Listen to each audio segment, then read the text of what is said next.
नमस्कार, मैं हूं शारदा सरोहा गोयत और आप देख रहे हैं विकासशील हरियाणा। आज बात बेटी बचाओ बेटी पढ़ाओ अभियान की करेंगे। इसे लेकर सरकार का दावा है कि हरियाणा में न सिर्फ बेटियां बचाई जा रही हैं, बल्कि उन्हें पूरी सुरक्षा भी मुहैया करवाई जा रही है, जिसकी वजह से प्रदेश में बेटियों के लिंगानुपात में सुधार देखने को मिला है। जींद और फतेहाबाद जिला इसका ताजा उदाहरण है, जहां बेटियों की संख्या में खासी बढ़ोतरी हुई है। मनोहर सरकार की इस नेक पहल को देश के प्रधानमंत्री नरेंद्र मोदी और गृह मंत्री अमित शाह कई बार जमकर सराह चुके हैं।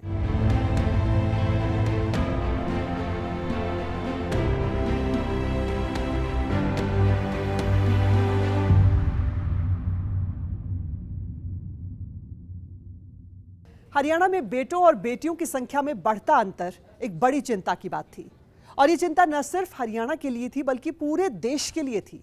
आए दिन कई ऐसे मामले देखने को मिलते थे जिसमें बेटों के ब्याह के लिए परिवार दूसरे राज्यों से बेटियां ढूंढने को मजबूर था। ऐसे में मनोहर कदम से अब इस पर काफी हद तक रोक लगी है और बेटों के अनुपात में बेटियों की संख्या में काफी सुधार भी हुआ है।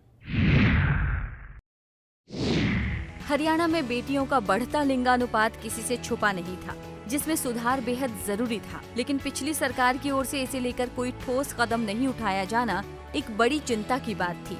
साल 2014 में बीजेपी की ओर से देश की कमान नरेंद्र मोदी को और प्रदेश की कमान मनोहर लाल को मिली, जिसके कुछ महीने बाद ही हरियाणा के पानीपत से पीएम मोदी ने बेटी बचाओ बेटी पढ़ाओ अभियान की शुरुआत की। लोगों को बेटियों के प्रति जागरूक किया गया, जिसमें सेल्फी विथ डॉटर की मुहिम काफी सफल रही। आज भी हमारे देश में 1000 बालक पैदा हो तो उसके सामने 1000 बालिकाएं भी पैदा होनी चाहिए, वरना संसार चक्र नहीं चल सकता। आज पूरे देश में ये चिंता का विषय है। यही आपके हरियाणा में झज्जर जिला देख लीजिए, महेंद्रगढ़ जिला देख लीजिए,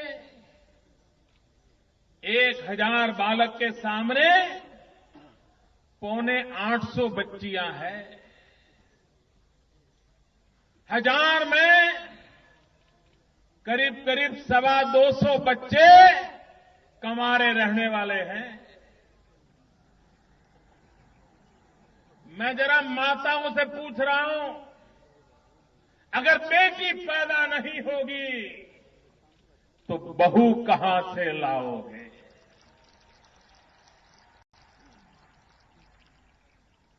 और इसलिए जो हम चाहते हैं वो समाज भी तो चाहता है। हम ये तो चाहते हैं कि बहू तो हमें पढ़ी लिखी मिले, लेकिन बेटी को पढ़ाना है तो 50 बार सोचने के लिए मजबूर हो जाते हैं। यह अन्याय कब तक चलेगा? ये हमारी सोच में ये दोगलापन कब तक चलेगा? अगर बहू पढ़ी लिखी चाहते हैं तो बेटी को भी पढ़ाना ये हमारी जिम्मेवारी बनती है। प्रधानमंत्री नरेंद्र मोदी की इस अपील का जमीनी स्तर पर भी असर देखने को मिला और जिन परिवारों में बेटियों को अभिशाप की तरह माना जाता था, उन्हीं परिवारों में बेटियों के प्रति दया प्रेम की भावना जागृत हुई। साल 2015 में इस अभियान की शुरुआत के बाद से अब तक बेटियों के लिंगानुपात में काफी सुधार हुआ है। हाल ही में फतेहाबाद जिला ने लिंगानुपात को लेकर पूरे प्रदेश में बाजी मारी है। जिले में 1000 लड़कों के अनुपात में 950 बेटियों ने जन्म लिया है, जबकि पूरे हरियाणा में लिंगानुपात का अंतर 1000 बेटों पर 917 बेटियों का है। ये आंकड़ा स्वास्थ्य विभाग की CRS रिपोर्ट में जारी किया गया है। लिंग अनुपात हमारा जिला फतेहाबाद नंबर 1 पोजीशन लेकर आया है और ये पूरे जो साल की जो एवरेज है वो 950 तक पहुंच पाए हैं हम, और स्टेट एवरेज 917 रही है। और हम सेक्स एट बर्थ रेशियो जो हमारी फतेहाबाद ज़िले की है उसमें हम लगातार पिछले 6 महीनों से नंबर 1 पोजीशन पर ही आ रहे हैं। तो ये फतेहाबाद के लिए बहुत गर्व की बात है। इसका श्रेय मैं फतेहाबाद की जनता को देना चाहूँगी, जो कि महिलाएं स्पेशली जो जागरूक हैं इसको लेके कि बेटियों को हमें बचाना है और इसी सोच के साथ हमें आगे चलना है। प्रथम आने की बात जहाँ तक है, वहाँ पे जो हमारी PNDT की जो टीम है वो बहुत एक्टिव रही है और हम हर महीने इसकी जो मीटिंग्स हैं वो बाकायदा करते आ रहे हैं और जितने भी हमारे रजिस्टर्ड सेंटर्स हैं उनकी हम टाइम टू टाइम इंस्पेक्शन करवा रहे हैं टीम्स गठित करके। और जो अवेयरनेस एक्टिविटीज़ हैं वो हमारी बहुत हद तक हम इसमें कारगर रहे हैं। जो आशा वर्कर्स हैं, आंगनवाड़ी वर्कर्स हैं, ANMs हैं, इनके ज़रिए हम उनको सतर्क रखते हैं कि अगर कोई ऐसी गतिविधि इनके ध्यान में आती है जहाँ पर कोई इलीगल अबॉर्शन या फिर सेक्स डिटर्मिनेशन के कोई भी ऐसी प्रतिक्रिया हो रही है तो हमें तुरंत आकर बताएं ताकि हम तुरंत ही उसकी टीम गठित कर उस पर कार्रवाई कर सकें। जो इन्फॉर्मेशन देता है उसकी हम सूचना गुप्त रखते हैं और जो इन्फॉर्मेशन जैसे ही हमें मिलती है तो हमारी एक प्रिलिमिनरी टीम जो है वो रेडी रहती है। यदि कोई छुट्टी पे होता है तो हम उसका दूसरा किसी बंदे को उसमें लगा देते हैं। तो पूरी टीम जो हमारी है इसको बिल्कुल ही अपनी पूरी तैयारी के साथ में और एडमिनिस्ट्रेशन का साथ इसमें हमें बहुत अच्छा मिलता है और पूरी टीम जो है इसको बिल्कुल ही सोची समझी अपनी नीति बनाकर और फिर इसको ट्रैक करके और जो भी इस तरह के काम कर रहे हैं उसको हम अंजाम तक पहुंचाते हैं। जिले में आए इस बदलाव के लिए CM ने जिलेवासियों को बधाई दी है। साथ ही इसका श्रेय विभाग की टीम को भी दिया और कहा कि बेटी बचाओ बेटी पढ़ाओ मुहिम के सार्थक परिणाम सामने आए हैं। इतना ही नहीं, बेटियों के घटते लिंगानुपात को लेकर पूरे प्रदेश में जींद जिले ने दूसरा स्थान हासिल किया है। साल 2022 में जिले का लिंगानुपात 1000 लड़कों पर 942 बेटियों का रहा है। बेटियों के घटते लिंगानुपात पर CMO ने और कहा कि उन गांवों को सम्मानित किया जाएगा जहां बेटियों की संख्या में सुधार हुआ है। वहीं सरकार की बेटी बचाओ बेटी पढ़ाओ योजना के तहत बेस्ट विलेज की बोर्ड परीक्षा में टॉप की 3 लड़कियों को प्रशासन की ओर से सम्मानित भी किया जाएगा, जिसमें पहला स्थान पाने वाले को 75,000 रुपए, दूसरे स्थान पर रहने वाले को 45,000 और तीसरा स्थान पाने वाले को 30,000 रुपए बतौर इनाम दिया जाएगा। बेटियों को बचाने और उन्हें शिक्षित बनाकर अपने पैरों पर खड़ा करने को लेकर मुख्यमंत्री मनोहर लाल की ओर से कई कारगर कदम उठाए गए हैं। उन लोगों को प्रोत्साहित किया जा रहा है जिनके घर में बेटियां जन्म ले रही हैं और अगर किसी गांव में बेटियों के लिंगानुपात में बढ़ोतरी हो रही है तो स्वास्थ्य विभाग की ओर से विशेष जागरूकता फैलाई जा रही है, जिसकी वजह से हरियाणा में बेटियों के प्रति लोगों की सोच बदली है और अब उसका असर भी देखने को मिल रहा है। ब्यूरो रिपोर्ट, सूर्य समाचार।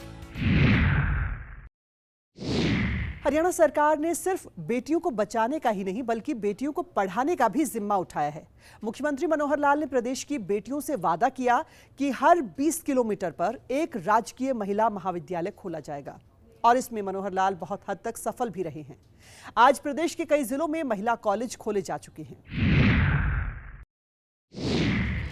प्रदेश में स्कूल कॉलेज के बाहर बेटियों के साथ होने वाली बदसलूकी बड़ी समस्या रही है। ऐसे में मनोहर सरकार के सामने छात्राओं की सुरक्षा बड़ी जिम्मेदारी थी, जिसे दूर करने को लेकर 1 नवंबर 2018 से छात्रा परिवहन सुरक्षा योजना की शुरुआत की गई, जिसके तहत गांव में पढ़ने वाली छात्राओं को सुरक्षित स्कूल और कॉलेजों तक ले जाने और वापस लाने की जिम्मेदारी सरकार ने ली। इसके अलावा महिला बस सेवा भी शुरू की गई। सरकार का दावा है कि इन बसों से रोजाना हजारों छात्राओं और महिलाओं को लाभ पहुंच रहा है। बीजेपी ने सत्ता में आने से पहले साल 2014 के विधानसभा चुनाव में महिला सुरक्षा को बड़ा मुद्दा बनाया था, जिसे ध्यान में रखते हुए साल 2015 में प्रदेश के सभी जिलों में महिला थाने की शुरुआत की गई और इन थानों में महिला पुलिस स्टाफ की तैनाती की गई ताकि महिलाओं को अपनी शिकायत करने में कोई परेशानी न हो। सरकार का दावा है कि इसकी शुरुआत से अब किसी भी मामले में पीड़िता अधिकारियों के सामने खुलकर अपनी बात रखती है। सर, महिला थाने खुलने से हमें बहुत फ़ायदा हो रहा है बिकॉज़ हम जो थाने में हम जाते थे जेंट्स थाने में, तो जो महिलाएं अपना शेयर महिला के साथ कर सकती हैं वो हम जेंट्स के साथ नहीं कर सकते हैं। तो मोस्टली फर्स्टली फ़ायदा तो यही है कि हम जो भी महिला को परेशानी है किसी भी चीज़ से, वो अकेले सड़क पे जा रहे हैं, कोई भी उन्हें छेड़छाड़ कर रहा है तो वो जेंट्स से ना बता के पुलिस महिला थाने से बता सकती हैं। तो मोस्टली सर हमें बेनिफिट यही है कि हम अच्छे से अपना जो भी प्रॉब्लम है हम पुलिस थाने में महिला को बता सकते हैं सर। हम लोगों को बहुत फ़ायदा हुआ है सर जब से महिला थाना खुला है, क्योंकि अब हम लोगों को ना जैसे सिंपल थाने में जाना पड़ता था, वहाँ पे जेंट्स रहते थे तो इतनी बात भी नहीं कर पाते थे हम लोग क्या बोलना है। बट जब से ये हमारा महिला थाना खुला है तो हम लोग ना आसानी से उन मैडमों से बात कर सकते हैं, वे हमारी क्वेरी सुनती भी हैं और जो हमारा हेल्पलाइन नंबर है हम जब भी मिलाते हैं वो तुरंत रेस्पॉन्स लेती है हमारे सारी चीज़ों का। महिला थाने खुलने से बहुत बड़ा फ़ायदा हमें ही नहीं, सारी महिलाओं को ही फ़ायदा है महिला थाने से, क्योंकि पहले हम पुलिस स्टेशन जाते थे, वहाँ जेंट्स वगैरह से हमारा मेल होता था बट हम उन्हें अपनी सारी प्रॉब्लम नहीं बता पाते जो एक महिला को बता सकते हैं हम। इसलिए महिला थाने खुलने से तो सभी को फ़ायदा है और जो ये हेल्पलाइन नंबर है इससे बहुत ज़्यादा फ़ायदा है। अब हम ऑनलाइन भी मतलब कॉल करके भी उन्हें बोल सकते हैं, स्टेशन में जाने की ज़रूरत नहीं है। दुर्गा शक्ति जो ऐप है उससे किस तरह का रिस्पॉन्स आता है, किस तरह? एक दुर्गा शक्ति से बहुत बड़ा अच्छा रिस्पॉन्स है, क्योंकि जो नारी है वो एक दुर्गा का ही रूप मानी गई है, तो नारी को जितना माने कि मुझे लगता है कि जेंट्स से ज़्यादा पावर नारी में ही है।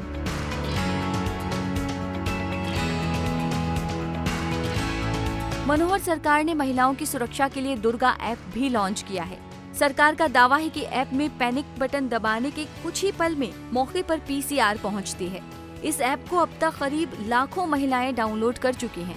वहीं बच्चियों के खिलाफ बढ़ते अपराध पर लगाम लगाने के लिए मनोहर सरकार ने सख्त रुख अख्तियार किया है। अब 12 साल से कम उम्र की लड़कियों से रेप केस में फांसी की सजा का प्रावधान है। महिला सुरक्षा की दृष्टि से बहुत से कदम उठाए हैं। हरियाणा में महिला को सुरक्षित रखना ये हमारा हर प्रकार का दायित्व है।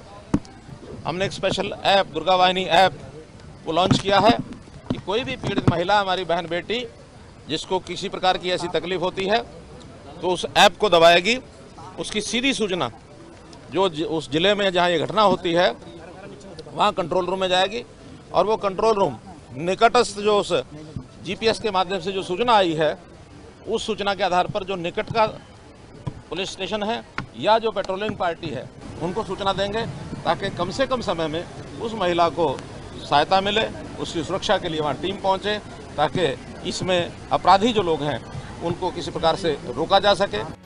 हरियाणा में बेटियों को बचाने और सुरक्षित माहौल को लेकर देश के गृह मंत्री अमित शाह भी मुख्यमंत्री मनोहर लाल की जमकर तारीफ कर चुके हैं।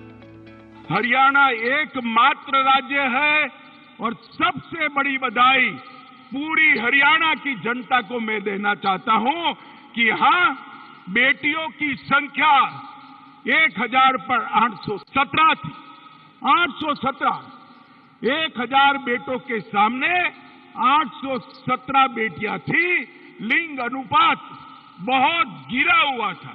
मोदी जी ने बेटी बचाओ बेटी पढ़ाओ की शुरुआत हरियाणा से की और 817 से बढ़कर 913 तक आज हरियाणा पहुंचा है। मित्रों, ये बहुत बड़ी उपलब्धि है। जो राज्य, जो देश अपनी बेटियों का सुरक्षा नहीं कर सकता वो किसी की सुरक्षा नहीं कर सकता। मनोहर सरकार ने प्रदेश के विकास में महिलाओं की भागीदारी बढ़ाने पर जोर दिया है। ये इसका परिणाम है कि साल 2016 में हुए पंचायत चुनावों में 44% महिलाएं चुनी गईं। हालांकि सरकार को महिलाओं की स्थिति में सुधार के लिए अभी बहुत कुछ करना बाकी है, जिसका आवाम को इंतजार है। सूर्य समाचार ब्यूरो रिपोर्ट।